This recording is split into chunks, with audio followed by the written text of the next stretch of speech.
For our first topic, we're talking about Beastland. Yeah, we went all the way to Saudi Arabia. Jimmy flew us out on his private jet, and we wanted to give you the tea. No, we would never.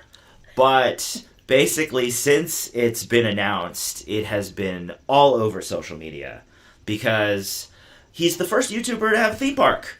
Yes. I think Dude Perfect is the first one to ever announce a theme park, but none of them have ever really come to fruition until now. Yeah. But I feel like calling it a theme park might be taking it a step too far. But the first time that we really saw what this theme park was going to be was when he posted this clip on Twitter. Beastland, my brand new theme park, opens up in less than 24 hours. This thing is the craziest thing I've ever done. I can't wait for you guys to experience this. Make sure you get your tickets before they sell out.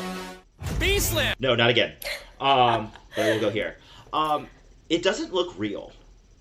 No, this was like, I remember when this came out, we were texting about it, and I was like, that's AI generated.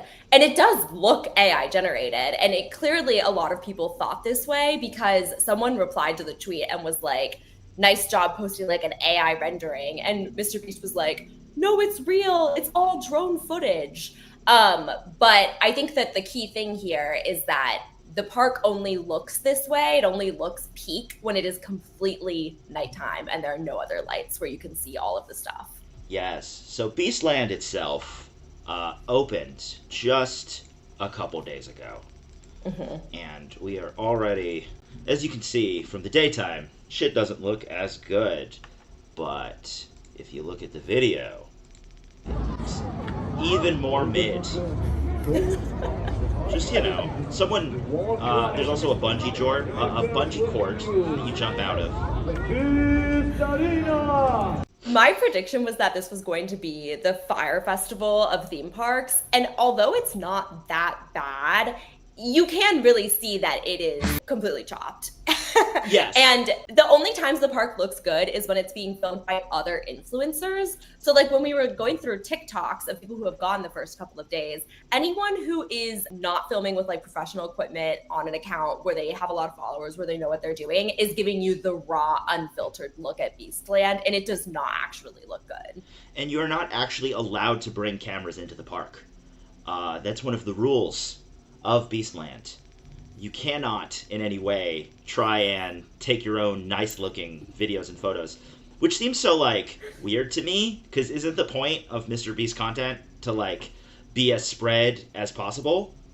Right. So why limit the people who want video cameras? I don't really get it. But again, as you'll see throughout this entire PowerPoint, none of this really makes any sense.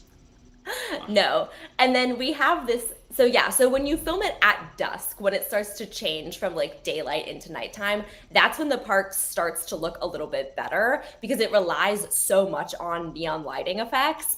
And the park is only open starting at 4 p.m., which I'm sure that it is extremely hot during the day and it cools down at night. But it's funny because just like AI looks better when they film it during nighttime scenes because you can't see all of the flaws, Beastland is like the AI of theme park technology. Yeah, watch as it goes from mediocre to slightly less mediocre.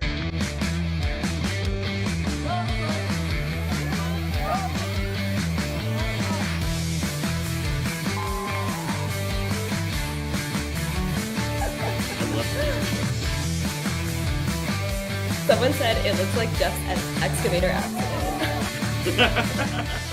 Now we can move on to talking about the Saudi Arabian government. Finally. The stuff that, you knew it was going to get dark at some point, but it came dark pretty early. Yeah. Unfortunately, this entire project is so blatantly, transparently dark and ill-motivated because there's no reason for Mr. Beast to build his theme park in a place like Riyadh, Saudi Arabia, unless there is like another side of this story. And of course there is. And so in this portion of the presentation, we're going to talk a little bit about what's happening here, why it's so controversial, and also why Mr. Beast is kind of the perfect person to do it. So earlier this year, Mr. Beast announced that he was going to collab with Riyadh Season 2030, which is this big, big money spend from the Saudi Arabians to try and get basically Western eyeballs on Saudi Arabian content. And Mr. Beast is basically like their big, big poster boy for this event. It's kind of odd to see how it came to be. I know for a fact that for years, Mr. Beast was unable to work with the Saudis because his second in command, Ava Tyson, was a trans woman. But now, Ava is no longer a part of the picture. So, Mr. Beast can work with the Saudis as much as he sees fit. And he has gone so hard with the Saudis. He's got this. And if you look at the rules of, the Mr. Beast land, you'll notice that you have to follow the rules of the Kingdom of Saudi Arabia.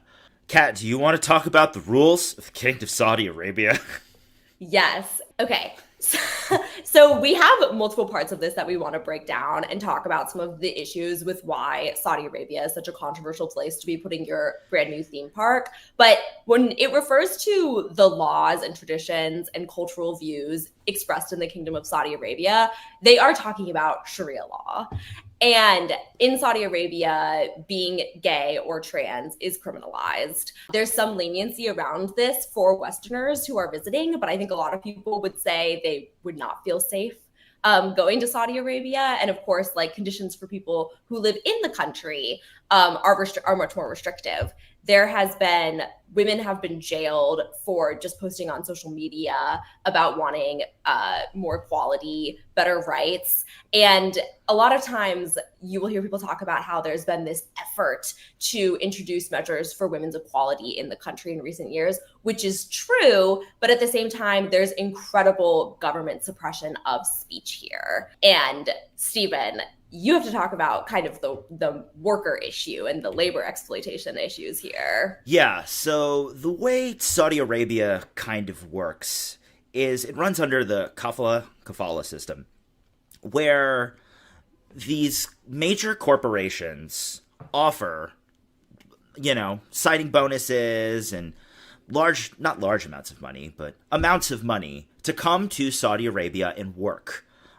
You'll be able to send money back to your family. You'll be able to grow. You'll be able to thrive. That's what they promise these workers who are going from, more impoverished nations.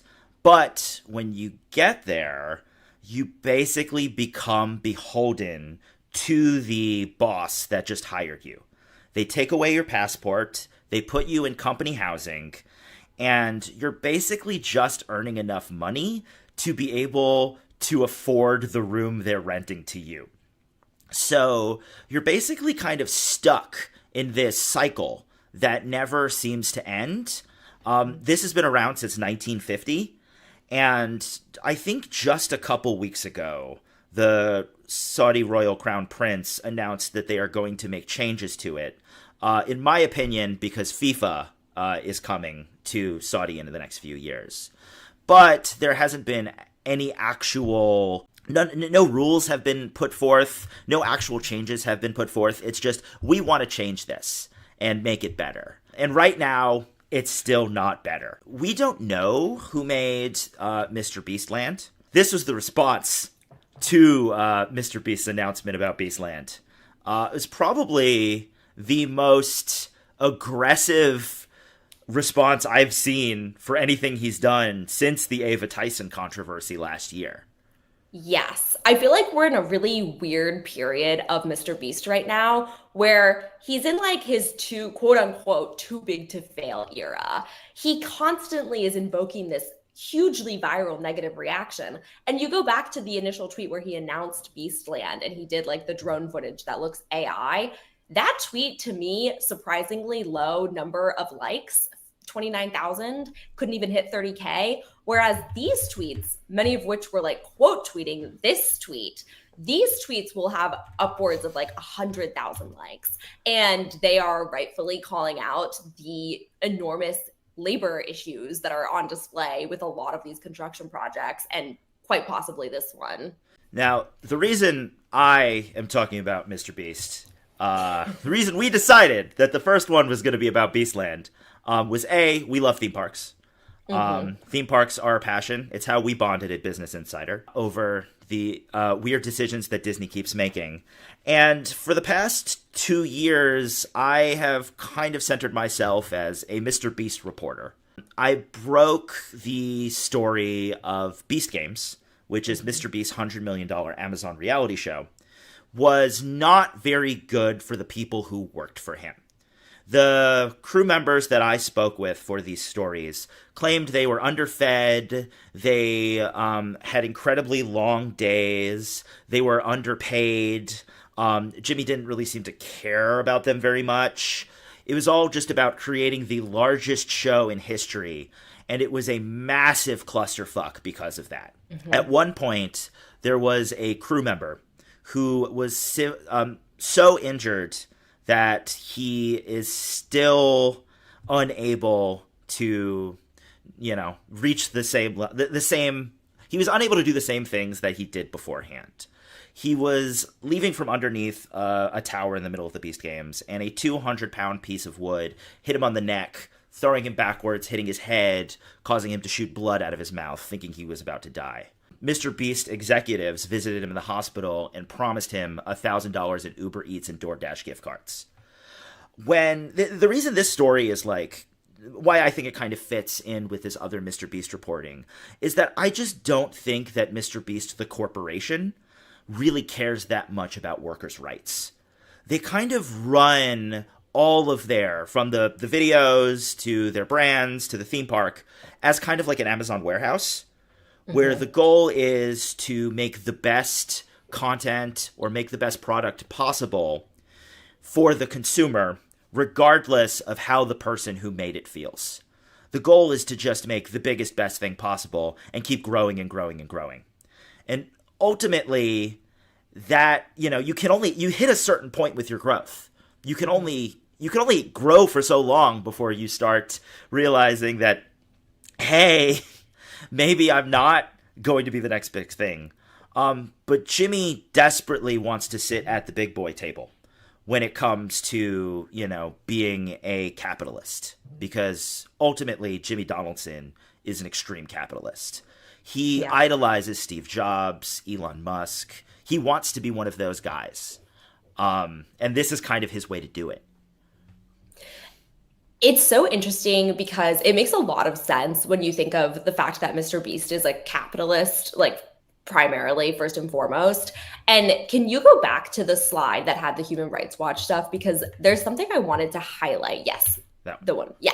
So there's something I wanted to highlight here, and this is especially dark and tragic because it's actually the anniversary of when the CIA confirmed that Jamal Khashoggi, a Saudi Arabian journalist, had been killed by the government. He used to work for the Washington Post, and his assassination sent shockwaves through, at what that time, sort of this burgeoning tourism economy that was happening between the West and Saudi Arabia. And at the time, this billionaire from the UK who was heavily invested in building out, tourism, travel, recreation, bridging that connection, he said, if the murder of this journalist, if this is proved true, it would clearly change the ability of any of us in the West to do business with the Saudi government. And it was true. And fast forward several years, and now Mr. Beast is doing business with the Saudi Arabian government.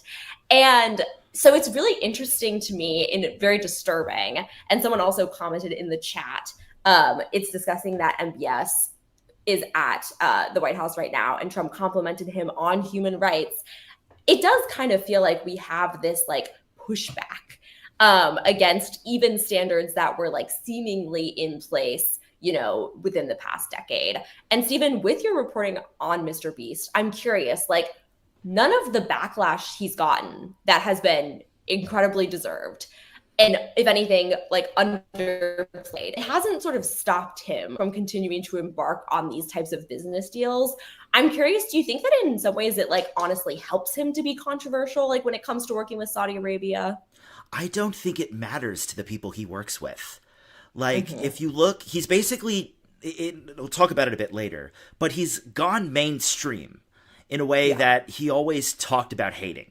he always despised Hollywood and being a part of that scene, but now he is the mainstream of digital culture, and now every brand wants to work with him. Like, he's writing a book. He is doing things with Jack Link's Beef Jerky. I just saw today he might be doing a Liquid Death sponsorship where they're making caramel seltzer. He is basically become so big that people just want to keep working with him. Like, there are all these boomer executives who don't really understand what is going on in the digital culture space. They just see that Mr. Beast gets big numbers, so we want to work with Mr. Beast. It doesn't really... Working with the Saudis isn't going to hurt him. Like, because everyone has to work with the Saudis because they're the only ones with money. Like, my old beat used to be writing about esports and writing about video games. Over the past few years, the Saudis have invested millions into hosting their own esports tournament, their own esports award show, everything to try and, like, sports wash their kind of way into the main sphere. And Mr. Beast realizes that. Now that Ava's not in the picture, and working for Saudi Arabia isn't as controversial, or at least that's what he thought, he's able to kind of do these things.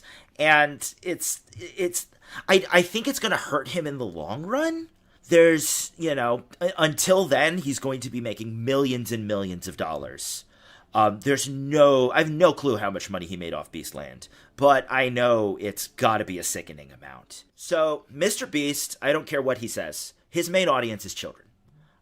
That's who consumes his content, that's who loves to watch him, that is who at every meet and greet, that's who is, screaming for the world for him. And he knows this. His main brand is always about, what can I get children to buy? By making himself seem ethical.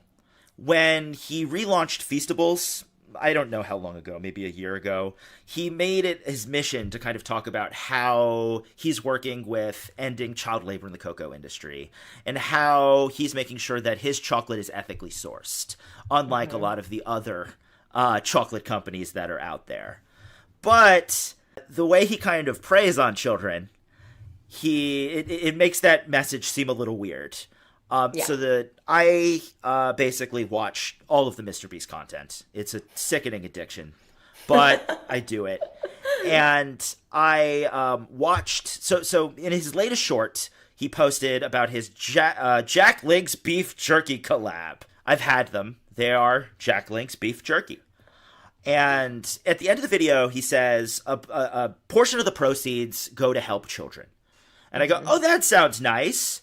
And I spent the next 3 hours trying to find anything in press releases, in the website, in, Jimmy talking about it in other places, about trying to help kids.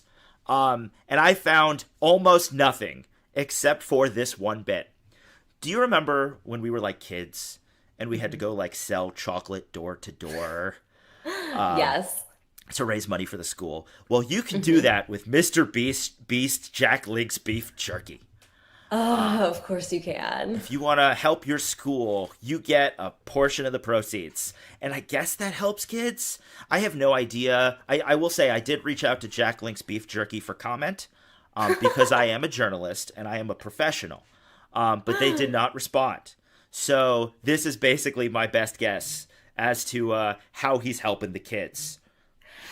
I have always had this feeling about Mr. Beast's philanthropy efforts, even before it was cool. Because I was just thinking, like, there's so much about him that he has in common with Elon Musk, who is also one of his idols.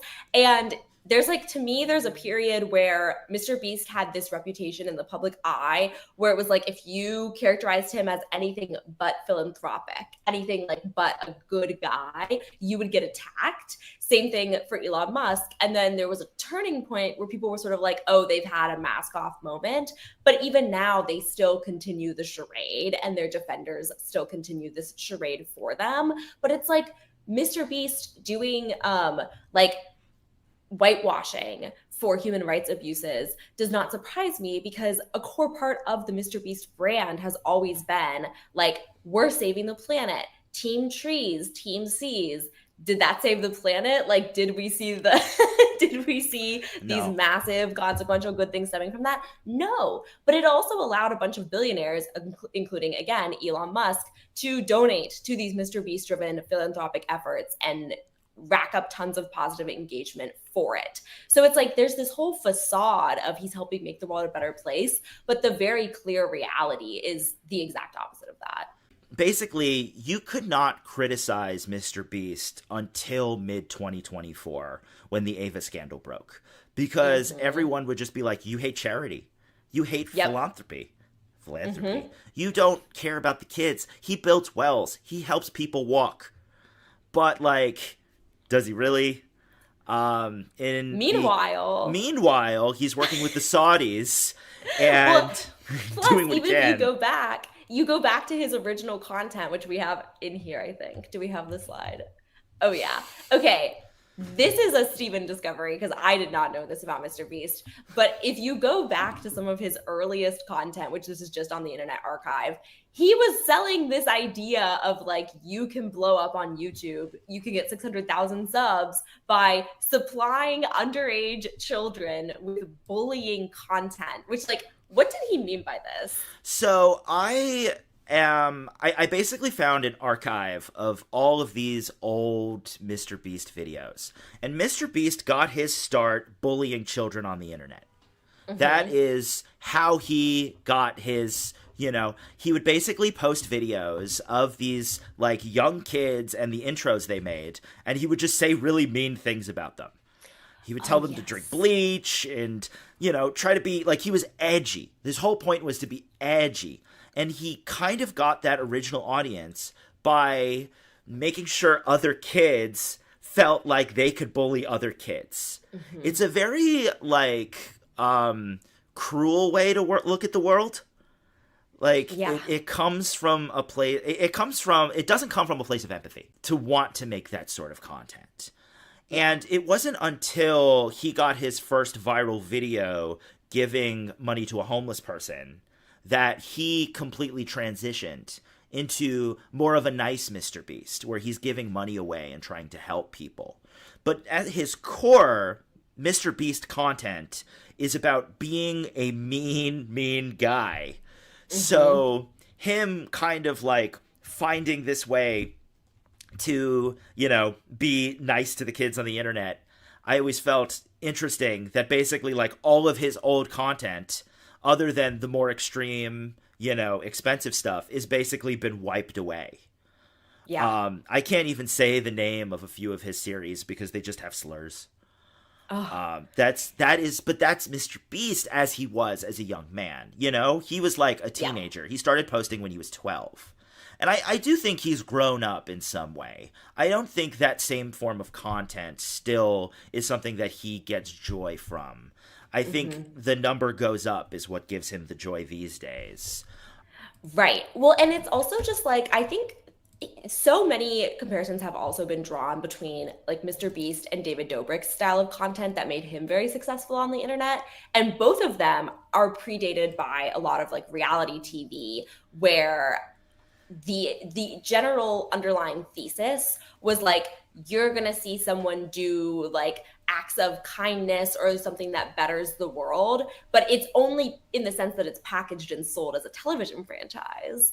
It's like you see with shows like that where the thesis is something so compelling, like you're seeking out the greatest evil in the world and you're scourging it, or you're finding the most vulnerable people in the world and you're helping them. And whenever someone packages that in like our very capitalist entertainment system, it always tends to be people that go wrong like somewhere along the way.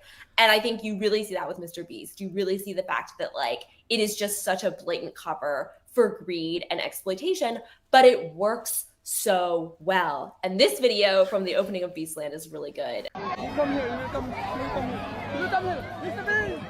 Mr. Beast! He's a superstar. Thank you for coming out. Thank you for coming out. Thank you for coming out.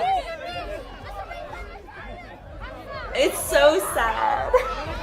So these kids at Beastland could win a golden ticket which gave them the opportunity to have a one-on-one photo meet and greet with Jimmy. I saw other videos of these people like breaking down and crying because they got the opportunity to meet their idol, Mr. Beast, who does this.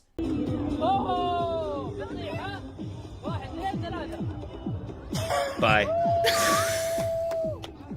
What was so weird to me is during my Beast Games reporting, this was basically like one of the challenges where he created these like trapdoors that would fall into foam pits, and it would be this like really big epic event.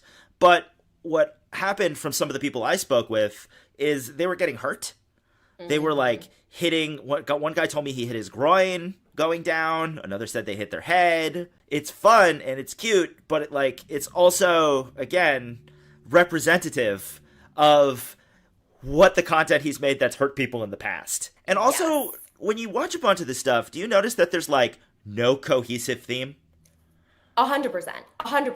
This is like, I'm going to get into this a little bit more, but like this is like an anti-theme park because there is no theme. The theme is just like the viral clickbait that has made Mr. Beast who he is.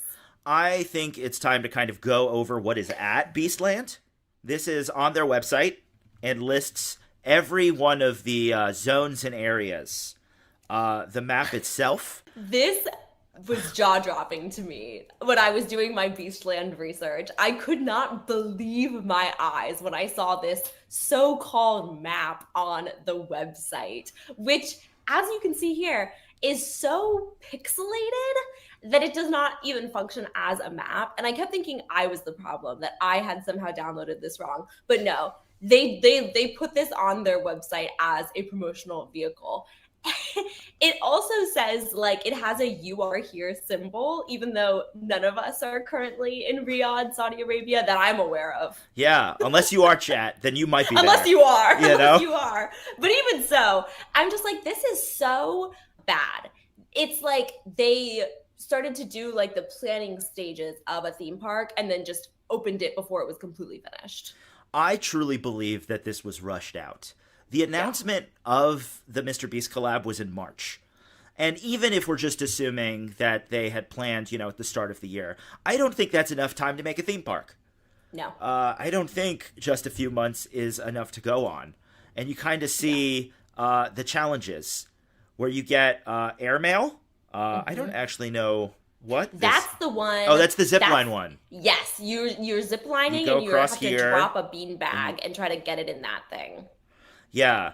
Also, the goal is to score points so that you can go and redeem it on the world's largest prize wall. I don't know what the competition is for the world's largest prize wall, but currently Beastland has it.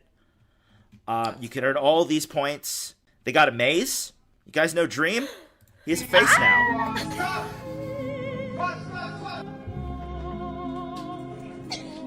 I love that he flew out here for this.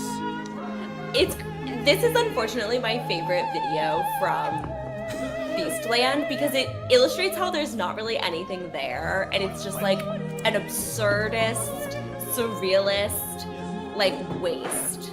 You are literally a rat in a cage running around, going through pellets so that you can earn points and Beast favor. It's just like, it's so wild. And the fact that it's Dream is really just the cherry on top. Of course. I covered Dream back in the day. I did the Dream SMP. I had forgotten about it until I saw he was coming to Beastland. And I was like, oh, good. Glad he's doing well. He's got enough to go to Riyadh. But that's the maze. I was already side-eyeing Dream, but I will side-eye any influencer who goes to Beastland to make promotional content. Yeah, I saw Mr. Beast flew out a few people. I haven't been able to nail down exactly who he flew out, so I won't say. But there was a guy who did scooter tricks who was there. Mm-hmm. And that's pretty much the only one I remember. And then, like, some British vloggers. So this one I found a little interesting. Mm-hmm. It's basically like a hamster wheel Subway Surfer, where you're like running and trying to jump over different boxes in the actual game itself. The company that developed Beastland, they are Mellor's Entertainment. Mellor's Entertainment is this British company that made a deal with the Saudi government about 6 years ago. And even 6 years ago, they were getting questions for how they were able to do it. I asked them for comment to see if they used the kafala system. They did not respond. So you'll have to use your own judgment to see if this theme park built in the desert in what seemed like a matter of weeks used controversial labor. But they specialize in these like activations where it comes to, put an LED wall on a thing. I saw one video where it was a cube where they had to step on the floor to do these challenges. The fact that this firm that he worked with like specializes in these pop-up attractions, it just lends to me this idea that like part of the future, and I hope that this isn't true as a theme park lover, but I imagine that in order to maximize profits, you're going to see a lot more of these like quote unquote like temporary theme parks where it's not like a fully fleshed out theme park that costs money and time and labor and resources to maintain, but rather something that like a company can come in, throw up really quickly, unethically probably, and then leverage like a star's likeness like Mr. Beast to just sell a bunch of tickets and then rip it all down and go on to the next one. Which is so weird because the Beast Burger example, which is exactly what you're describing, has been nothing but a mess and a problem for him. It's been a godsend for me because the amount of documents I found in Discovery are beautiful. But for him himself, it has not been good to see. Then there's the Warrior Challenge, which is basically an American Ninja Warrior ripoff, or I guess just a Ninja Warrior ripoff, because there is no cohesive theme when it comes to Mr. Beast. Mr. Beast is this symbol right here and money. That's it. Whenever you look at Mr. Beast activations that he does, this one where you have to go and hit all the lights and then you go down and then someone else from your team goes and hits all the lights and then they go down and then someone else goes and, that was never, I don't remember that being in a video. It might have been. But like, it doesn't fit a theme. It's just like a random game. Mr. Beast has always struggled with a brand identity. He doesn't have one. He just has challenges and money. There's nothing else there. He has honestly, like, especially with this development with Beastland, I'm like, he's taken so much of his current brand identity from Squid Games, from like other people's work, and just like smashed that into like what his face looks like, and then produced more crap with it for people to buy. This is kind of just from Squid Games. Yeah. Yes! This one's just from it. I mean, the color palette of like the neon pinks and blues, I'm like, it's so egregious. It's so egregious that like he has never had a truly original thought in his life. Well, the goal is never to be original. You never want to be the first. You want to be the most successful. Yeah. You want to grow and you want to do it. This one I found funny. It's just stacking blocks. Which I guess was in the Beast games, except in the Beast games, the opponent could throw a dodgeball at your block if you assembled it in time. This is just like, can you keep the blocks up in the amount of time? If so, you get 5,000 points. And then like Mr. Beast sycophants will travel to Beastland and be like, you will not find these rides anywhere else. Like a direct quote from someone was like, you won't find these games anywhere else. You won't find Drop Zone. Some of these games you shouldn't find anywhere else. Most of these games are just some of the most like generic concepts possible. And they're not expensive or impressive to build or pull off either. This one's like a classic of all of those games, like Wipeout, Fall Guys, the video game. Like they all have this. I think Mr. Beast's last video also had this one. It's just like this. I guess this is closer to the brand identity. I love the little like Beast cutout they put on the top, and it just like spins like a ballerina because they didn't know what to put up there. They were like, it can't be plain. It needs something. And then this one is the one we saw before, where they just drop you out of a cage, and you gotta land a point on a thing. This photo that they used for Fearfall really stuck with me because, of course, they're not showing you the fact that it's just attached to a construction vehicle.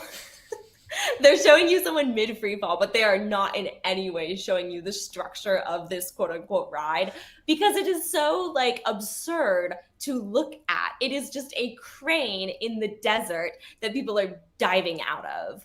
And I hope that everyone who attends this is safe, but I do not feel safe when I see this crane. No, like, if you look at it, all of it in the real world, there's the crane. It's so ridiculous. This guy's name is Panthar, by the way. He's the star of Mrbeast'S Labs. That scares me. They also have a giant gorilla with spider legs called Spider Bite at the other end. He's like if AI was a person. This is my Panthar. Mrbeast sent me him. I love him dearly. He sits and throws on my leg. In case anyone was wondering about my Mrbeast collection, I also have him. He is the single most cursed object known to man. If anyone wants to screenshot or clip, I would prefer if this was the moment. Just my cursed Mrbeast boy. This one isn't even a game. This was just you wait online and they give you a box. I saw a lot of people. This one is if you hit in 4 different baskets, you get points. Not a game. Same thing, different net.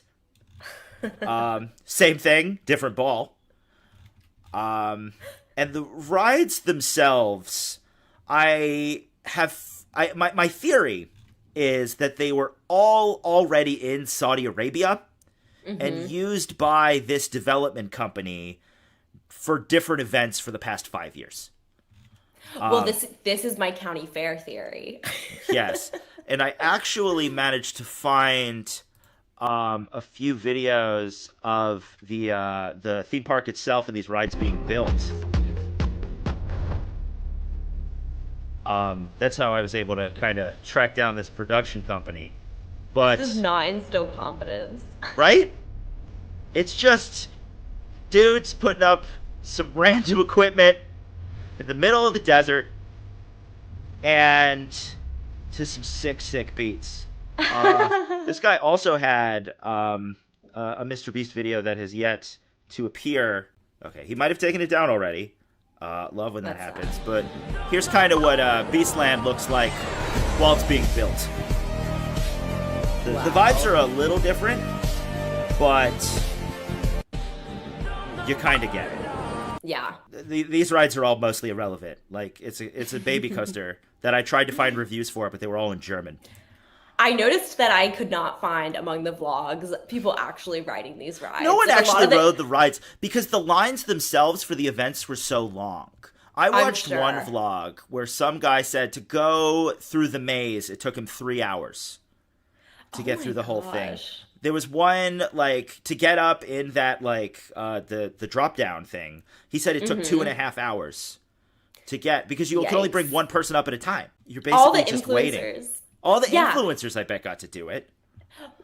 I'm sure that they were allowed to do whatever they wanted, like the dream running through the maze one. I also noticed, and we're going to watch some of these in a minute, the Dubai influencers, or like the people who are from not like the Middle East, but who live in some of these places, they would walk into Beastland, film some shots of them like spinning around and like walking toward all of the attractions, but they would not actually go on and ride the rides. And I thought that was very telling. Well, they couldn't because they didn't have a right ticket. You know? True. They couldn't do it. But, you know, at Beastland, you get a Lego store. Isn't that fun? You can buy Lego at Beastland. It is so just another level of like, I guess like kind of corruption is how all of these American companies and like recognizable Western brands are just partaking in this like madness and this unethical business behavior. But of course they are. Of course they are. Of course. You can enjoy Haagen-Dazs while you sip in the desert and stand on a line for 4 hours. Absurd. It's the Beastland experience. This is Beastland mini version. So the other thought that I had when I saw Beastland was I was like, this is just a glorified version of a county fair. And most county fairs, I would wager, are actually 10 times more fun than Beastland. They have more rides, they have more stuff to do, they're better organized. You don't have to come at night to get the full experience. And yeah, the fact that the other thing is, if you press one more, they put up Beastland, but they're going to tear it down in just a mere 45 days. And also, this county fair is from California, where Mr. Beast presumably lives. Or where does he live? Greenville, North Carolina. You're right. Of course. You're right. He ain't no Cali boy. How stupid could I be? He lives in, but they have county fairs. They're probably even better county fairs in North Carolina. But regardless, he could have easily done something like this in a different setting. It was all a ploy to probably get a really big paycheck from the government. That's the theory. That's the game theory. And now we have the influencers. Okay. Yes. So moving on to the influencers who are acting like Beastland is revelatory. When I searched Mr. Beast on Twitter looking for tweets for this one from this woman M. Herrera popped up. And she said, I experienced Mr. Beast Beastland 2025. And while I don't usually post anything like this, it's pretty obvious that this is, as per usual, the most insane thing a creator has ever done above everything else. It is surreal to experience how the brand has impacted real people. And I did not feel like showing more, clicking to show more. That was all I needed to get from this. But so you look at this comes across your timeline and you're like, wow, this person really loved Beastland. How impressive. But then you look at her bio and she's like deeply embedded in the creator economy, which again just goes to show that like the people who are invested in Mr. Beast are people who can see themselves benefiting from Mr. Beast. Like so much of any positive reviews coming out of Beastland for the most part are not authentic. They are not real. They are just like, and it's essentially a wannabe advertisement. Well, I don't know if you noticed this, but do you know what Night Media is? Yes. Night Media was Mr. Beast's old management company. Wow. He, I believe, helped found it, and then got too big for it, and then left away. So my theory is she probably worked with him and knew him from back in the day. Yeah. You know, this isn't just organic people just being like, I want to see Mr. Beast. This is planned product placement to put in front of you and make you seem like, hey, this is fun. And then our premium partners. There's the sponsors. There's the sponsors. There's one main thing we have to acknowledge here. So it's like the official premium partner. Even the partners is like a tiered. Of course. Well, we've got the Saudi oil companies and the airlines and the people who are shoveling comical amounts of money into Riyadh season. Mm-hmm. And then we go down. Steven, you're the one who discovered this. So you reveal the biggest takeaway from this sponsorship. I saw at another influencer's video that I probably should have queued up for this. But they have Coca-Cola as a sponsor, but there is also Pepsi at Beastland. And that's just sacrilege. You can't have both. They fight. It's really disappointing that the one time you can get both Coke and Pepsi at a theme park is only at this absolute monstrosity. But you can get Prime. Offensive. Do you want some delicious Prime? You can get Speed flavor. I'll have my 7 p.m. Dunkin' Donuts coffee at Mr. Beastland before I throw everything I just ate up on the Fear Fall. You wait 2 hours to get to the Fear Fall in the Dunkin'. Oh, God. It won't be sitting well at that point. I just look at this and I'm like, this is so dystopian. We're talking about a YouTuber. Like, just, like, he's the largest YouTuber. But at the end of the day, he's a YouTuber. Both you and I have been covering influencers for many, many years. I started a decade ago writing about, like, random Twitch drama.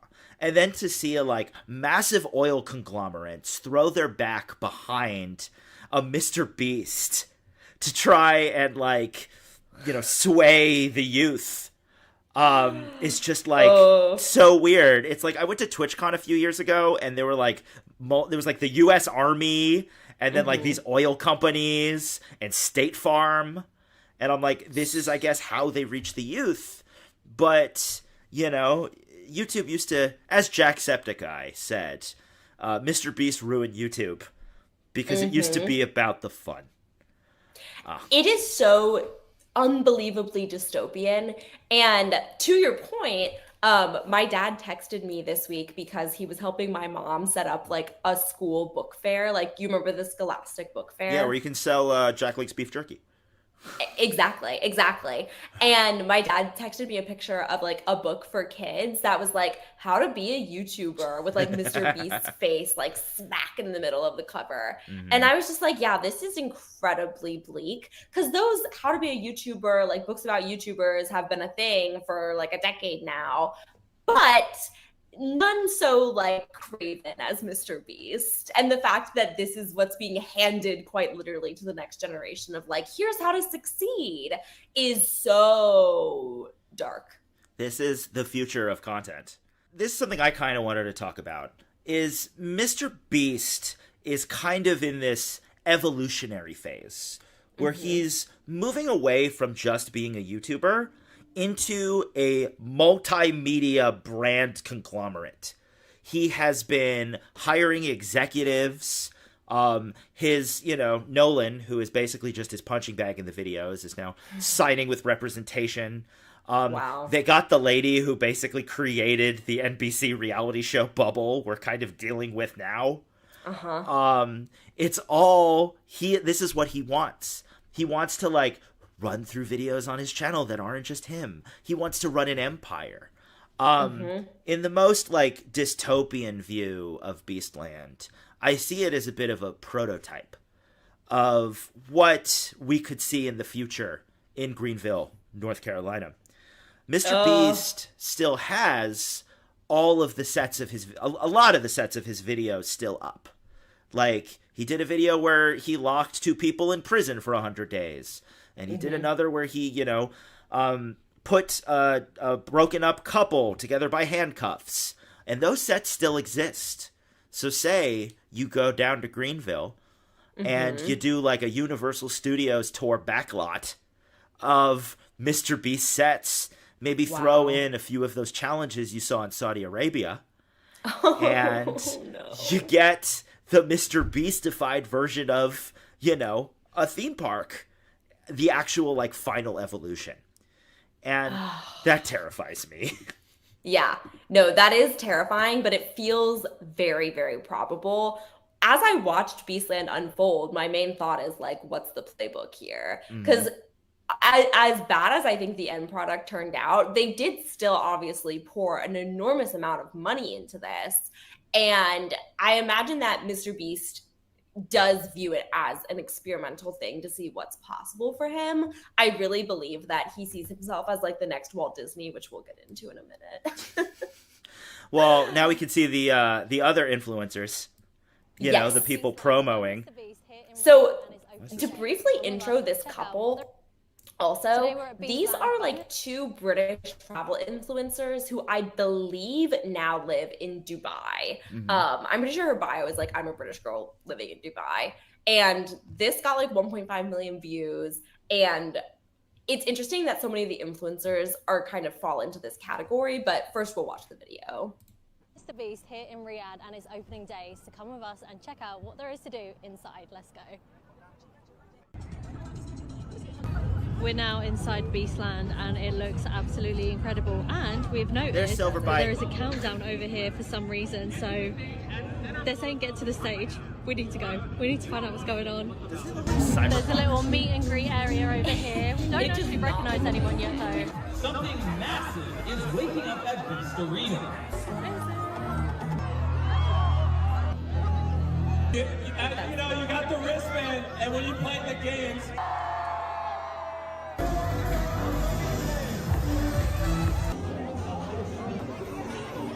I thought that light display looked so bad. It looks like what you drive through in the suburbs when you like go past Christmas lights in the park. And like you couldn't have done something a little bit better than that. You don't like the drone show?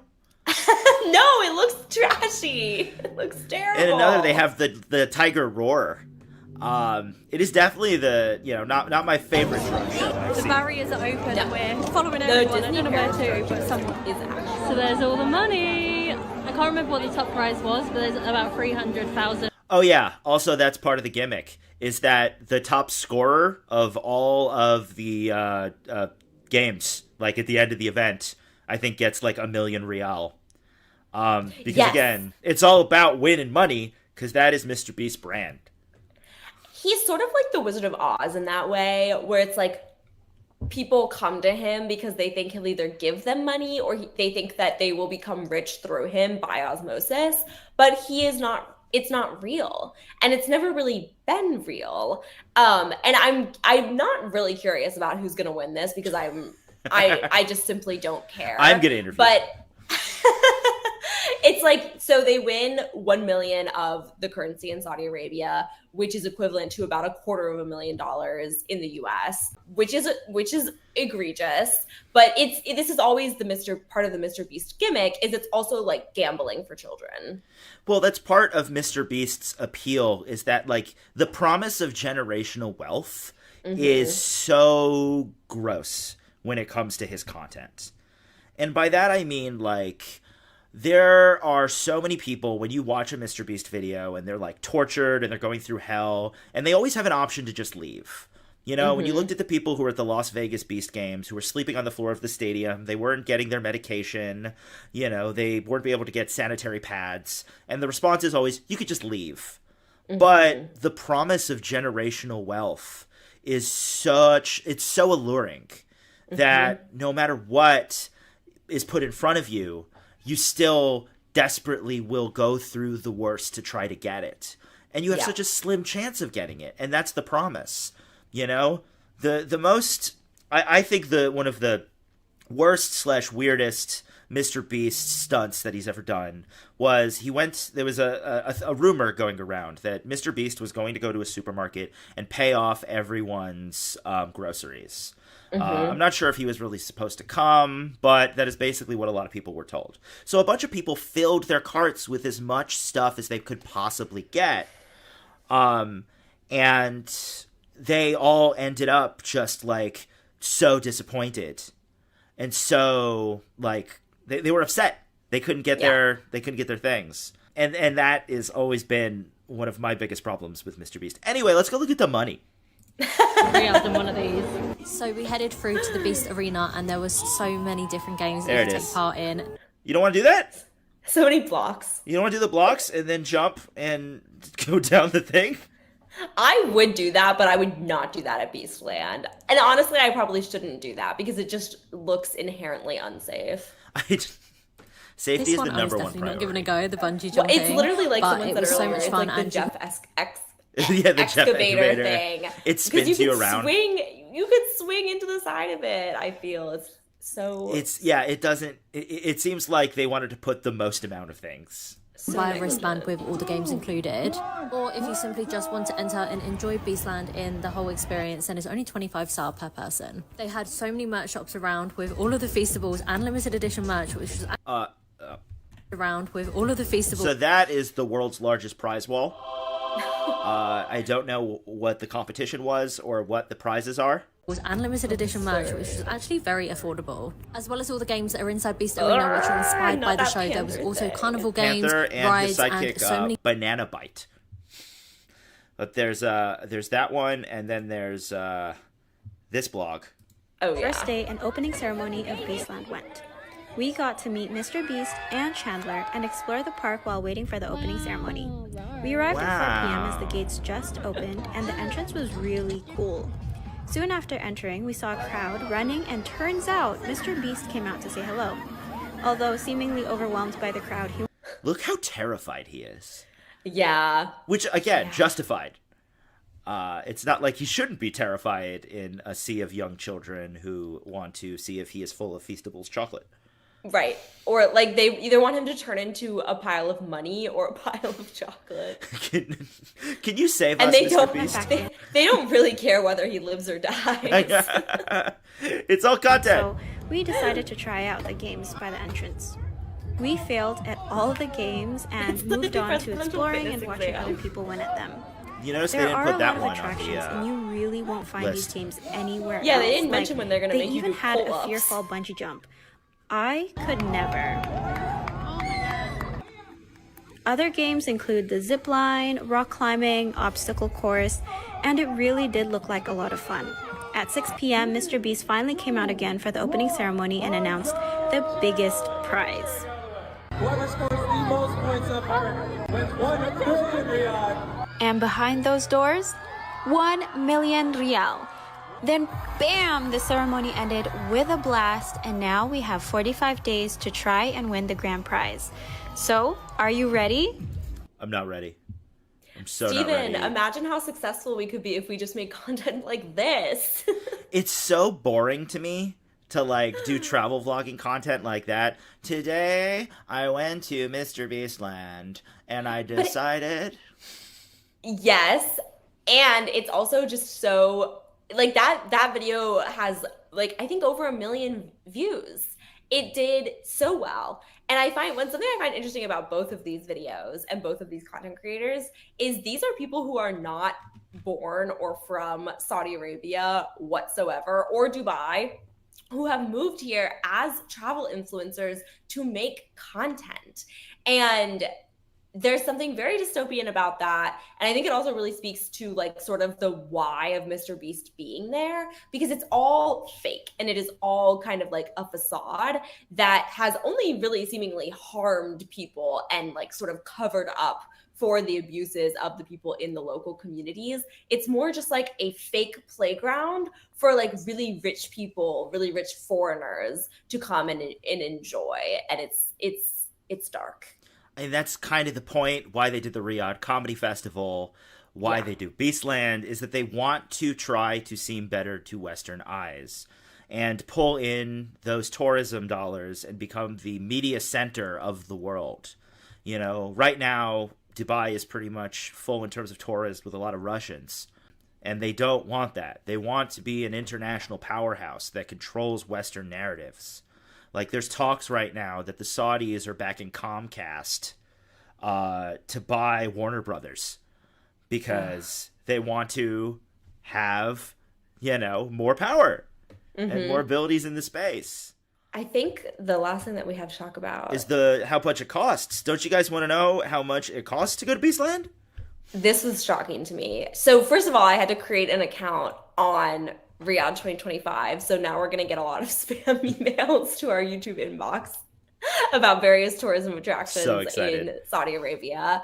But yeah, so the tickets are tiered, and to get like the most expensive one, it's roughly $66, which is interesting. And in one of those vlogs, she mentioned how everything was really quote unquote affordable, which is skewed given the means of production in this place. However, like another thing that this hammered home for me is that Mr. Beast isn't doing this because he thinks a lot of his fans are going to show up and shell out.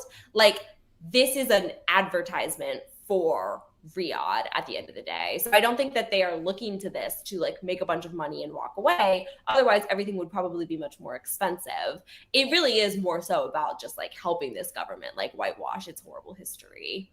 Yeah, like I don't think Beastland itself is making money. There's no way you create something like that in 45 days just to tear it down to get your investment back. It's just like burning cash. Like, and with these zone entries, I believe you can only do one of those challenges once. I'm not sure, the influencer who said that, I'm not sure if that's because of the time commitment or because you actually can't do another one. But, you know, for that much money to be able to do a ride once, it seems a little weird. Yes. We have to talk about... Well, first, let's explain why... So, Mr. Beast was asked why he decided to do it in Saudi Arabia. Yes. Why would you do it there? And his response is so odd to me. Because anyone can look through that his... majority of his audience is outside America, and we have a big Middle Eastern fan base. Wanted to give them a chance to participate. He got community noted. Do you know how hard it is for Mr. Beast to get community noted? But to be clear, Mr. Beast also chose Saudi Arabia because he signed a deal with the Saudi-funded Riyadh season earlier this year, and Beastland was a part of the deal. No, it's because his audience is outside of the United States. And if you say otherwise, it's because you're snark. Even Disney, which we're gonna get to in a minute, but even Disney, when justifying why it is building a theme park in the UAE, did not say that because they have so many fans in the Middle East. Disney talked about how it was in like a 4 to 6 hour flight radius of a lot of population centers, which I still think is BS, but at least like slightly less so. But it doesn't even matter because now Mr. Beast and Disney are getting incredibly close with one another. Yes, Mr. Beast has posted one whole video where I believe this is from the date video, where he takes his fiance out to the most expensive dates, and it ends with them renting out the theme park. I don't believe they actually got Cinderella's castle room. They might have. Thank God. I might have, but I don't recall. And he did Make-A-Wish with them recently. Mm-hmm. He did that full collab. It's beautiful. Yes. Though he made sure that he didn't make a video about it because he wanted to be humble about it. That's what he said in the tweet. He wasn't going to make a video about it. He's just going to post it on every social media account, go on ABC News, and talk about it with every single place he can.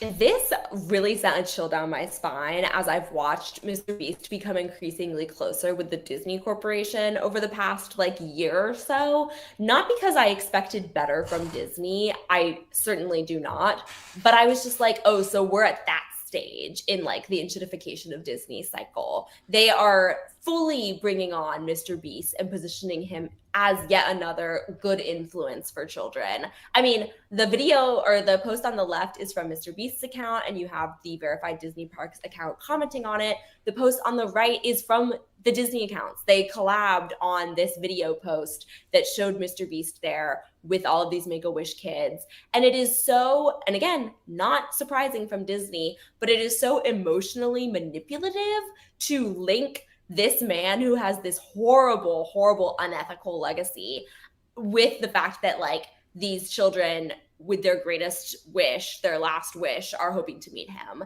It is just like, it's like, again, going back to that same argument, that same rhetorical argument that Mr. Beast has always leaned on, which is like, what do you mean you're criticizing Mr. Beast? Look at him with a bunch of kids from Make-A-Wish. Aren't you the bad person after all? Yeah, these are these kids' wish. This is what they wanted. And you are being mean to it? How dare you?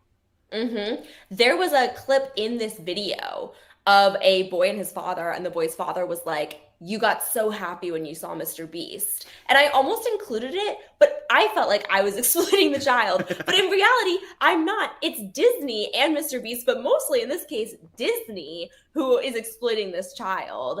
And again, like, it shouldn't surprise me, but I'm just like, ugh. Like, the fact that everything that we just talked about is now partnering with Disney is so unfortunate, but also so unsurprising. We're in the enshittification of Disney age. I'm sure one of our podcasts will talk about the live action remakes and all of the awful things that Disney... Tiana's Bayou Adventure is not real, and I refuse to accept it. Well, this moves into kind of, I wanted to tie this to Disney and what they're also doing at the same time, and also kind of like broaden out like why Mr. Beast is a good starting point for this show, is because both Steven and I are huge theme park fans, and we are both specifically huge Disney theme park fans. So we're going to be spending a lot of time talking about Disney from a critical fan perspective. And Disney is at a really interesting point in its sort of fandom and fan culture, which is like Disney is constantly doing stuff that really pisses off its most devoted fans, and they're kind of moving things around to at the same time like make all of their money from building these parasocial connections. And as an example of that, when Disney announced that it was also going to be doing a park in the Middle East, specifically in Abu Dhabi, which is part of the UAE, this caused like a massive controversy and blowback from the Disney adult community. And most interestingly to me was like these specific Disney influencers who are longtime, not just fans, not just visitors, but like mini advertising ecosystems for Disney. Like these Disney influencers, they post about the company every day. It's their own livelihood, although they're not directly employed by the company, but they have Disney podcasts, they have Disney Instagram accounts, they have Disney tourism guides. They do all of this stuff. Like they're so dependent on the culture of the company. But the fact that Disney announced Abu Dhabi Disneyland kind of like was one of many things that set off a particularly strong wave of condemnation from its own people. So we're kind of at like an interesting pressure point, I think, within theme park fandoms that is derived entirely from this like capitalist greed, where the company is so clearly doing unethical things to just make as much money as possible. As you guys know, I like to give away money. I think Mrbeast and Disney in general, I think with theme parks, because we're all broke and sad about the state of the world, theme parks are no longer obtainable. Like, yeah. I think what I always think, like, the encapsulation of all of the problems Disney has is kind of with Tomorrowland. Like, Tomorrowland will never, ever, ever be out of date.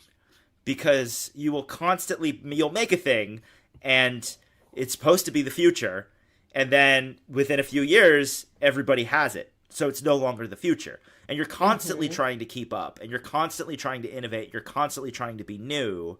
And ultimately, that is a losing battle. And I think with theme parks in general, their ability to innovate is just like not nearly what it was, you know? I'm not a full Walt Disney stan. I believe he hated unions, not Jews. But when it comes to the vision that he had, he at least wanted to innovate. Like, the reason we have animatronics is because Walt Disney decided he was going to spend a bunch of money and put it on the side so that they could just do R&D. And I feel like we don't have that anymore. We have, how can we make the most amount of money with the least amount of effort as possible? That's how we end up with Disney Abu Dhabi. That's how we end up with Beastland. These sort of like soulless seeming theme parks that don't really like capture the magic that a theme park is supposed to have. It's supposed to be a way to escape. It's supposed to be a place of fun. But now all it does is remind you of the capitalist hellscape we exist in every single day. Yes. You know it's bad when like the entertainment that is supposed to just be like pure nostalgia or pure brain rot or pure like whatever it may be, escapism, is no longer allowing people to escape because the property itself has been so like utterly demolished by the reality of what they're doing. Oh, I think that like I have been very curious to see if Disney will actually go ahead with this project and like what that timeline is going to be, because I think it will be many, many years before they actually open the park, and they have made no plans on like when we can actually expect that to happen. I think that whatever Mrbeast is doing with Beastland is the opposite of R&D. It's like just pure derivative nonsense, and the fact that Disney wants to get closer to this guy and emulate some of what this guy is doing is not a good sign for true theme park fans. No, this is the face. This is the new Walt Disney.